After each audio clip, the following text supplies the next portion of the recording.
The biggest thing, Nathan, and you did a great job of this, is with private money, you really want to make that person feel comfortable in you, in the deal. It's now about the relationship with private money. Hard money, they don't care about you. They're just looking at the numbers. If it makes sense, they underwrite it, and that's their business model, but not private money. Private money is very relationship driven. So you have to do a really good job helping that person feel comfortable that their money's secure, it's safe, you know what you're doing, it's a good deal, how they're going to get paid back and all of that. And what I did is I showed them the deal. I said, hey, look, this house is worth right now, if we just sold it, 450, 460, I have it at this price. So your money, no matter what, guys, it's backed in a great asset. Even in a second position, it's very protected because you've got so much equity on the deal. So I have that conversation. One of the interesting things, Nathan, is you'll run into this, is let's say I'm borrowing 50,000, kind of like your deal. And it's the private money side on the balance, that 10, 15%.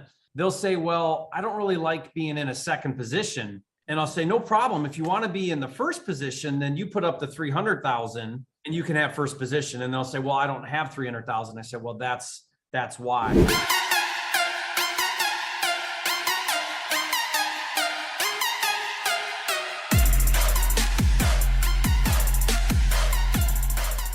Nathan, thank you for taking time to really go over this deal. And I appreciate you sharing with me your success. It's been really fun to kind of watch you.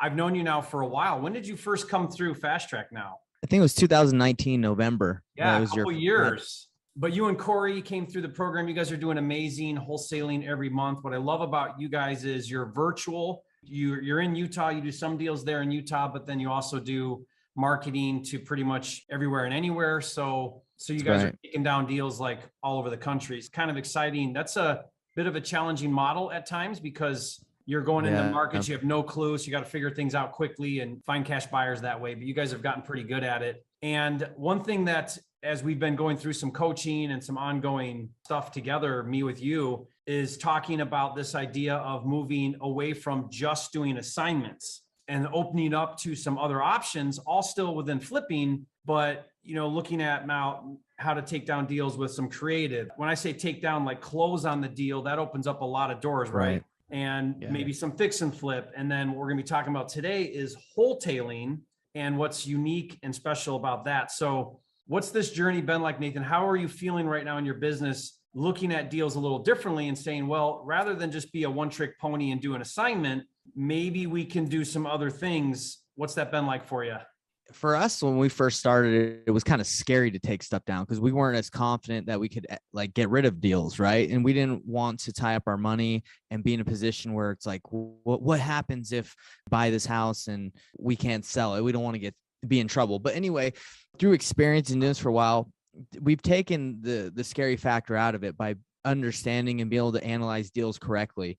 And with the market being pretty hot, it's not that scary. I mean, when COVID hit, nobody really wanted to buy, right? And now it's been a couple of years and the properties have just been going really high in Utah. So I just feel very safe taking stuff down. Yeah, I think some confidence comes along with that too. When you go from wholesaling where it's very low risk because you're doing the assignment, you never really own anything, you're not doing financing.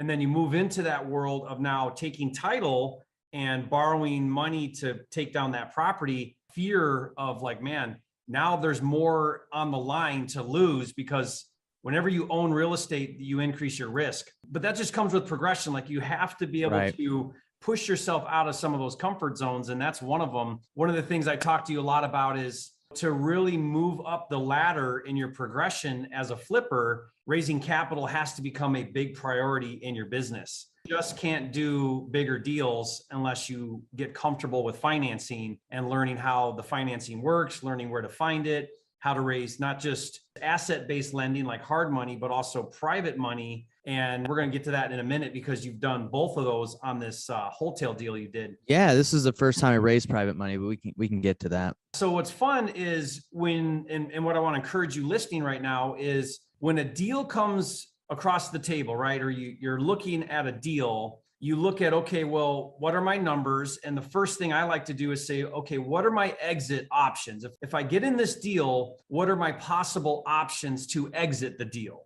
And we're talking flipping right now. I mean, you could have an exit to keep it. And some people think about that and might think, well, this would be great for a rental. I'm going to keep this. For now, let's just focus on flipping. With this deal, as I was talking with you about it, Nathan, you really looked at 3 different options that would fit your business model and your goals. And so it was fix and flip, assignment, and wholetail. So let's talk about those 3 different options a little bit. This is a deal in Utah.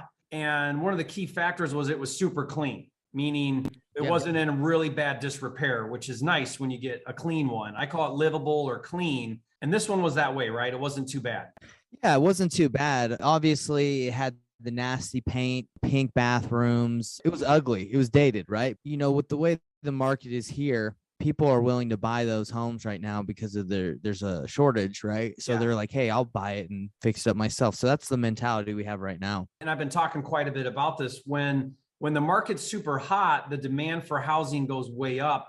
And so then the criteria to buy for buyers goes way down. People are less choosy, they're less picky. And so then the threshold from fix and flip to distress, that distance, that margins gets a whole lot shorter. Meaning buyers will buy stuff for almost retail that needs a bunch of work done. The key is it's got to be livable, which is what your deal was. So if you guys are thinking about doing something like this, where it works really well is if the house is livable. Now you had to do a couple things we'll talk about, but it was pretty much retail ready. So it could pass a mortgage inspection and get financing, which is the key to do this technique. You got to be able to get a buyer's got to be able to get a loan to purchase your property. You were able to secure the contract on this for what, around 344 or a little bit under that? Yeah. So when we originally had it under contract, it was like, we got like 365, right? But there was, as I explained later, there was a lien on the property, a solar lien that didn't get paid off. So we were able to renegotiate it later to 344. The first option was, should we wholesale, right? That's the quickest thing you can do. Is that worth our time? We send it out to our buyers list, and our buyers list in Utah is like 20,000 people. So we have a ton of buyers, and most of the buyers were looking at it and they're like, you know, we'll give you 380 to 400,000. That was the kind of the range. Then they like negotiations further. They wanted it for less, right? Because if you're going to flip this thing, it needed a lot of work, had a lot of things you wouldn't think of, right? Like the doors were bad. Electrical outlets like were old and yellow and funky. So you have all these little things that add up. Sometimes a dated house, it's the same as a gutted house almost, right? In other words, it looks kind of clean, but if you're going to go in there and do a normal rehab, you're replacing all of that stuff anyway. Everything goes because it's all old and busted. On the rehab calculation, it's a great big, you know what, $80,000, $100,000 rehab. So the ARV on this was around 500, maybe 520. Right. You're getting it for 344, but at an $80,000 to $100,000 rehab, this thing almost doesn't even work at your number for a fix and flip. And this is very fascinating because this was an extremely profitable deal for you, but the numbers don't even work for a full-blown fix and flip. A lot of flippers are banking on appreciation, right? They're like, well, maybe it'll go up over time. And we're not going to do that. Because you're speculating now. Okay, so you decide you're going to keep this one, which means now you have to purchase it. So now you're looking at a 344 buy. You did a technique I teach, which I love that you did this, which is a combination of 2 different lending sources to get you to 100% financing. That way you're not out of pocket. When you taught me that at Fast Track, I was like, what is he talking about? It's a game changer, right? Because now you're game changer. Yeah, you're not bringing money to the table, which is pretty neat. So guys, if you're listening right now, try to pay close attention to this. Nathan, what he did is he did a hard money loan at 90%, right, Nathan? It was 85 to 90 that the hard money lender brought. Okay, so hard money funded the majority of it, but you were short that 10, 15% or whatever it is. And now normally you would have to come out of pocket. You'd have to put that, whatever amount that is, 50 grand or whatever, into the deal. And now you got money tied up in the deal. Not everybody can do that if you don't have capital around. So how did you cover that difference? Where'd you get that? So I put out a social media post. I printed out that packet you got in Flipster. And I said, who's got my money, right? Who am I going to talk to? First time I've ever done this. You can say I got lucky. My dad was like, hey, you know, your grandparents just have 100K or whatever just sitting in their bank account making no interest. And I was like, let me hit them up. So I went to them and I said, hey guys, I've already raised 85, 90%. I only need 15 to 10%. I told them I give them a 10% return on their money. and they're like 10% versus, no percent. They're like, Yeah. okay.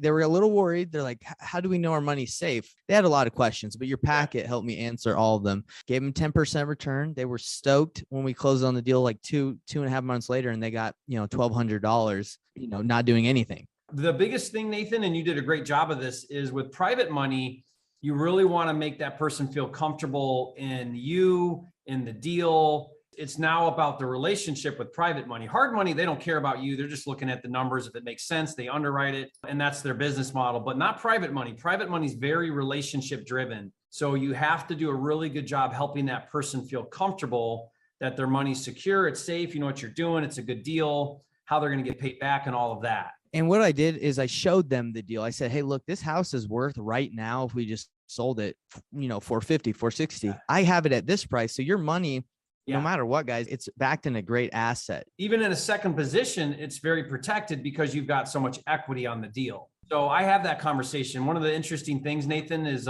you'll run into this, is let's say I'm borrowing 50,000, like kind of like your deal. And it's the private money side on the balance, that 10, 15%.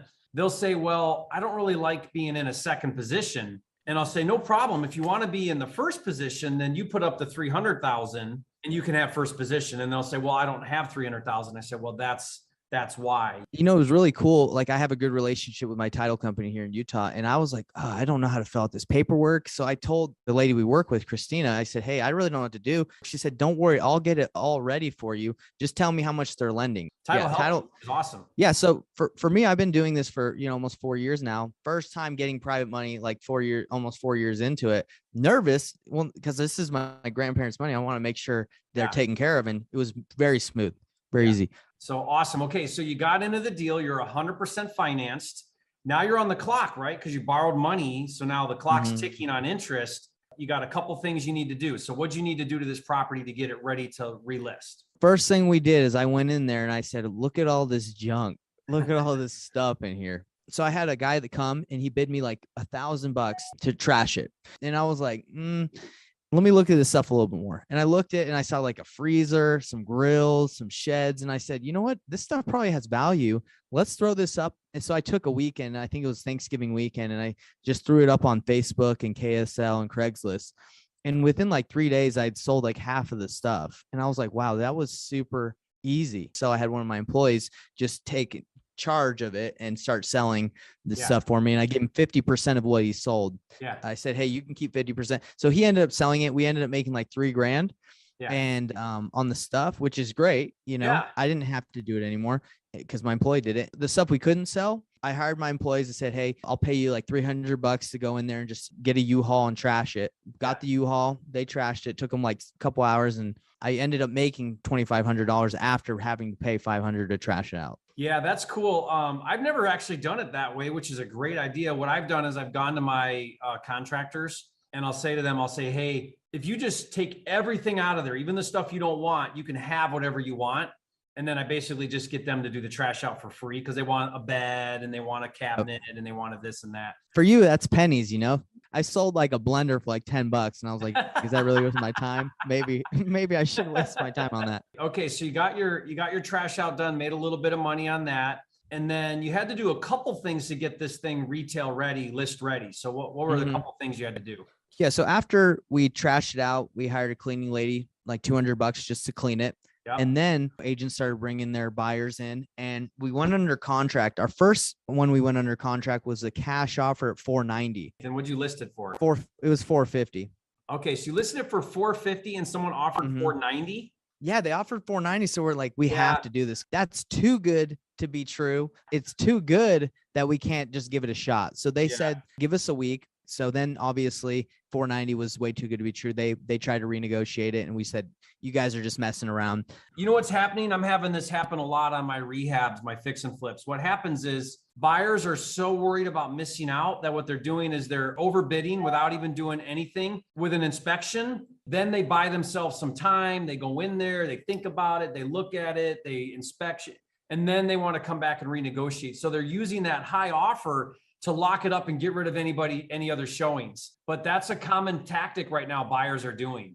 And it was frustrating, right? Because it wasted like a week of our time. We had two offers coming at $450. And then obviously you say, hey, highest and best. Bid it up. And then one of them came in at 460 and we accepted. They came in, they said there was an earthquake straps on the water heater or something stupid like that. So we paid for that. And then they had some electrical that they wanted us to fix. Anyway, it was like a total of like $1,500. No biggie. I've got all your breakdown here and ran some numbers on a 460 sale, 344 purchase, plus you had some money on the trash out, some cost on your punch list.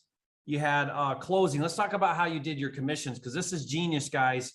You really want to be careful that you don't overspend on commission. So Nathan did a flat fee listing of how much, Nathan? $1,000. $1,000 to get that baby on the MLS. Genius. Love that. That saved us a ton of money. I mean, the commission, the 2.5% we paid to the buyer's agent was $11,500. So we saved that much.